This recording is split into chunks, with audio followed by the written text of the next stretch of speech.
Hagayya digdama bara 2014 akkam jirtu dhaggeeffattoota keenya jaalatamoo fi kabajamoo. Kun sagalee qeerroo bilisummaa Oromoo Oromiyaarraa kallattiin isiniif darbudha. Qophii keenya har'aa keessatti durarratti akkuma barsiifanne oduutu isiniif dhiyaata. Keessummeessuun kan isin waliin turu an Hariiroo Jorgooti. Hangafoota oduu. Barattoota rasaasa wayyaaneetiin ajjeefamaniif gaafatamaan eenyu gaaffiin jedhu Oromiyaa keessatti dhalate. Wayyaaneen abaa'udha jettee namoota nagaa shororkeessaa jirti. Uummanni Beenishaangul Gumuz fincila diddaa gabrummaa Oromoof deeggarsa kennaa jira. Humna ittisa wayyaanee keessa abaa'oon seeneera jettee wayyaaneen cinqamaa jiraachuun dhagahame kan jedhan hangafoota oduu keenyaati. Babal'ina oduuf jaal tokkicha murteessaa. Magaalota Oromiyaa Yuunivarsiitiin keessatti argamu hunda keessatti wayyaaneen fincila diddaa garbummaa barattootaa dhaamsuuf walgahii gaggeessaa jirtu irratti barattoota wayyaaneetiin ajjeefamaniif itti gaafatamaan eenyudha gaaffii jedhu gaafachuun wayyaanota sammuu garagalchaa akka jiran beekameera. Mootummaan wayyaanes barattoonni kun walgahii kana irratti fincila kana yoo hammeessan amma uummata keessa waan jiraniif babal'achuu danda'a yaaddoo jedhuun waraana ishee bobbaastee magaalota Oromiyaa Yuunivarsiitiin keessatti argaman kana doorsisaa akka jirtu eerameera. Godina Harargee Bahaa aanaa Harammayaa magaalaa Awwadaay keessatti wayyaanonni sodaan cinqamtee namootuma nagaa jiraattota biyyaa isin abaa'oodha jettee hidhaa akka jirtu ibsameera. Roobaa Ibraahim kan jedhamu daldalaa jimaa kan ta'ee fi Abdullaahi Muhammad kan jedhaman namoota hedduu wayyaaneetiin hidhaman keessatti argamu.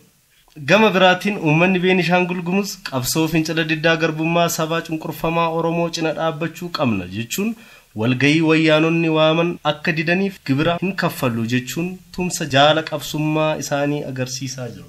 Ammaa duras uummanni Beenishaangul Gumuz fincila diddaa garbummaa uummanni Oromoo gaggeessaa jiru cina dhaabbachuun tarkaanfii garaa fudhachaa turuun isaanii ni yaadatama. Qeerroon bilisummaa Oromoos kana hubannaa keessa galchuun wal cina dhaabbachuun saboota cunqurfamoo egeree saboota kanaaf murteessaa waan ta'eef ni dinqisiifata. Dhumarratti humna ittisa wayyaanee keessaa abaa'oon seenee ijaarameera jedhanii cinqamuun warri wayyaanee caasaa qulqulleessituu qopheeffattee qorachuuf akka jirtu saaxilameera. Oduun keenya har'aa kana.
gaafatu kan kanarra darbee inni diina Oromoon kan isaa hin diina kan kanarra darbee inni diina Oromoon kan isaa hin diina labsii labsii labsii walitti dabarsii labsii labsii labsii walitti dabarsii irraan bitin ittiin gurgurini irraan nyaatin irraan dhugini yaa Oromoo diina keenya irraan bitin irraan dhugini irraan nyaatin irraan dhugini yaa Oromoo diina keenya.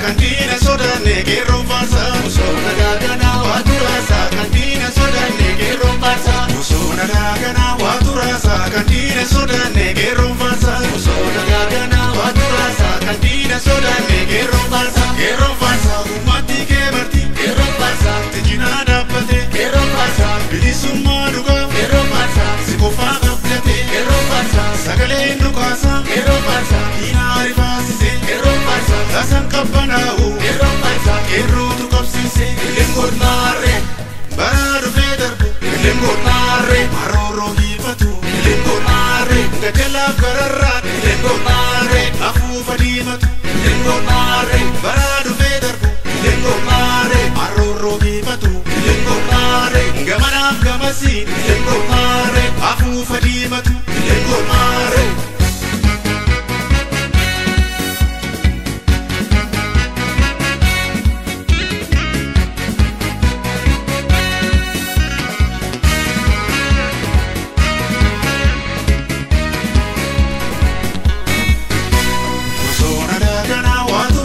Kantina soda negero farsa Usona dagana waturasa Kantina soda negero farsa Usona dagana waturasa Kantina soda negero farsa Usona dagana waturasa Kantina soda negero farsa Gero farsa Kasuma hinnamu Gero farsa Ujeti kapsiste Gero farsa Jabadu ya gero Gero farsa Kamige bosite Gero farsa Oromia marti Gero farsa Bilisa forate Gero farsa Gero nufajira Gero farsa Ajisa kabate Lengor mare baradu federbu Lengor mare maroro hifatu Lengor mare gadela gararra Lengor mare afufa dimatu Lengor mare baradu federbu Lengor mare maroro hifatu Lengor mare gamana gamasi Lengor mare afufa dimatu Lengor mare Lengor mare Lengor mare